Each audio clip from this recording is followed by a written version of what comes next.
శనివారం నాడు తెల్లవారక ముందు తలంటు పోసుకుని నల్ల చీర నల్ల రవిక ధరించి శంకు చక్రములతో కూడిన 7 కొండల స్వామి తిరునామమునకు మట్టి ప్రమదలో 7 రంగులతో కూడిన వత్తిని వెలిగించి శశాస్త్రీయంగా స్వామిని పూజించి కమ్మని నువ్వుల చిమ్మిలి నైవేద్యం పెట్టి నీరాజనముతో వ్రతమును పూర్తి చేయాలి.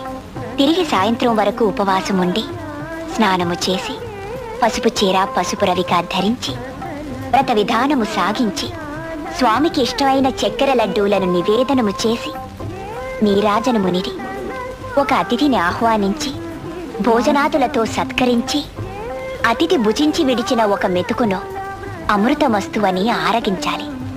అప్పటికి ఆనాటి శనివార వ్రతం పూర్తవుతుంది. ఈ విధంగా 7 శనివారములు వ్రతమును చేసినచో ఉద్దేశించిన సత్ఫలమును పొందగలరు.